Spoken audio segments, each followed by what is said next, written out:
thing to know about testing. When you touch the body, you got your positive, negative. We talked about with the hands, right? If you're touching the throat, like this, checking the thyroid, this is for a hyperthyroid. Make a fist, that's for hypo, low thyroid. This is something that every day. And believe me, blood tests, this will show up way before a blood test will show it. The nice thing about energetic testing is you're picking up something before it becomes an actual symptom in a patient or client. Okay? So we're using this. Now, look at the pancreas over here, right? The pancreas is the same thing, hyper, hypo. So if you got a fist over here, you're looking at someone who's got low blood sugar versus high blood sugar. So that way, if a patient says, oh, the blood work didn't actually show, or the urinalysis didn't really show, we can go over here, there it is.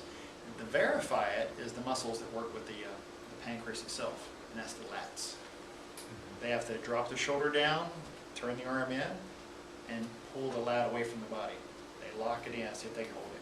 And anybody who's a diabetic, they have no muscle control here. If you look at a lat, they have, a diabetic, they have no lats. So I thought about making a small manual about how people can exercise for their condition. If you're a thyroid person, these are your muscles here.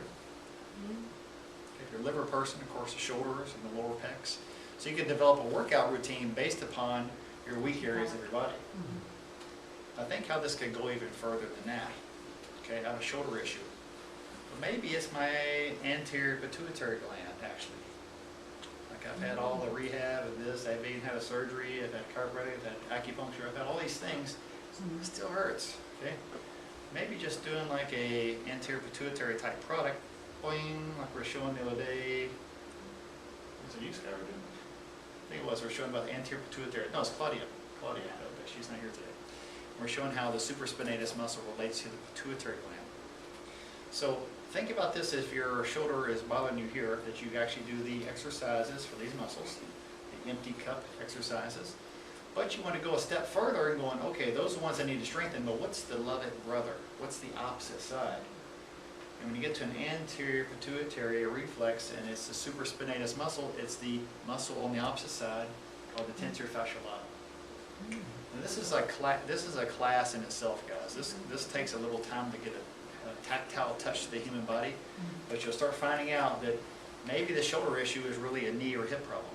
Maybe the real issue is somewhere else. And I find this to be true almost 90% plus of the time, but there's an underlying knee injury that was unresolved, and so now they have a shoulder issue. You work on that area, and this suddenly gets better. It's always there, just knowing how far you want to take your skills.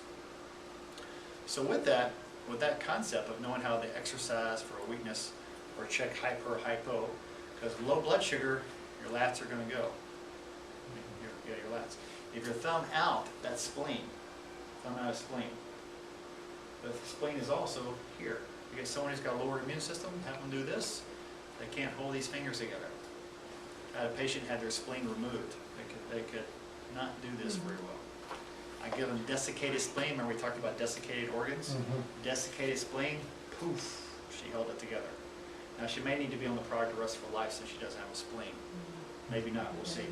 Okay. I don't always know that answer whether someone actually needs that organ. Like if someone has their gallbladder removed, they need bile salts. One called ox bile, okay, bile of an ox, okay. By the way, don't taste it. It's in a capsule for a reason. You want to taste it that's one time I thought to myself, I had a lot of nasty stuff. What does ox bile taste like? Well, think of how it sounds. Ox bile, okay. Oh, it tastes like ox bile, okay. The sound matches the taste. So, but if you have a gallbladder removed, you're going to have digestive issues, and that's why you can't break down your fats anymore. So you guys can get more into the nutritional testing if you choose, and we can make a class, because I have a class just for that, also the advanced nutritional testing. And we do the reflexes, but we match the nutrition to the body.